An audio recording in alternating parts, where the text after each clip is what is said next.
Halo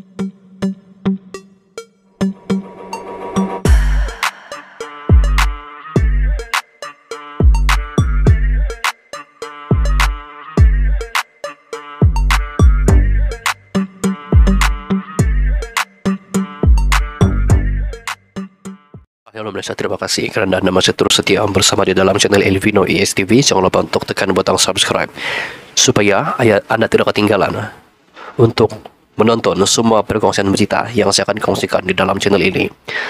Untuk perkongsian berita hari ini dipetik daripada ABH Online. Muhyiddin rayu Mahkamah Persekutuan bebaskan daripada tuduhan kes rasuahnya. Presiden Bersatu Tan Sri Muhyiddin Yassin merayu keputusan Mahkamah Rayuan yang memutuskan 4 tuduhan rasuah berjumlah Rm232.5 juta ringgit. Dihadapinya adalah jelas dan mengarahkan ia dikembalikan semula ke Mahkamah Seksyen untuk tindakan lanjut. Mahkamah Tinggi pada Ogos tahun lalu membebaskan bekas Perdana Menteri itu selepas membenarkan permohonannya untuk membatalkan tuduhan terbabit. Muhyiddin memfailkan notis rayuan itu di Mahkamah Persekutuan semalam untuk merayu keseluruhan keputusan Mahkamah Rayuan pada 28 Februari lalu melalui firma guaman Tetuan Chetan Jethwani dan Company. Dalam keputusan Mahkamah Rayuan, panel 33 hakim dipengerusikan Datuk Hadharia Syed Ismail membuat keputusan secara sebulat suara membenarkan rayuan pendakwaan terhadap keputusan Mahkamah Tinggi yang melepas dan membebaskan Muhyiddin. Turut bersidang Hakim Datuk Azmi Arifin dan Datuk SM Komati Supia.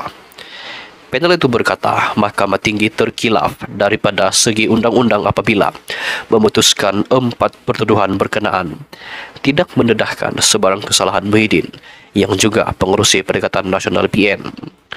Mengenai isu dibangkitkan oleh perayu pendakwaan bahawa pertuduhan itu tidak cacat, panel itu berkata, ia menerima hujahan pihak berkenaan dan berpandangan bahawa 4 pertuduhan terbabit adalah jelas. Sehubungan itu, panel itu berkata, tiada keperluan bagi pendakwaan untuk menyatakan cara atau memberikan butiran lanjut bagaimana kesalahan itu dilakukan.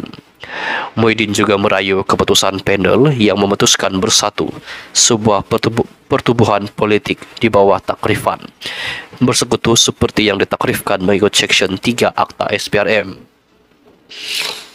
Panel bersetuju dengan hujahan pendakwaan bahawa pertuduhan itu termasuk dalam definisi organisasi di bawah Seksyen sama dan mendapati tiada merit dalam hujahan responden Muhyiddin bahawa oleh kerana pertuduhan tidak disebut dalam seksyen itu, ia tidak boleh dimasukkan dalam definisi bersekutu. Panel itu berkata, ia berpandangan pengertian biasa pertubuhan ialah kumpulan yang dibentuk untuk tujuan tertentu dan oleh itu ia termasuk dalam definisi organisasi. Pada 15 Ogos tahun lalu, Mahkamah Tinggi membebaskan Muhyiddin atas 4 tuduhan menggunakan kedudukannya untuk rasuah Rm232.5 juta ringgit bagi bersatu. Hakim Datuk Muhammad Jamil Husin membuat keputusan berkenaan selepas membenarkan permohonan Muhyiddin untuk membatalkan tuduhan terbabit.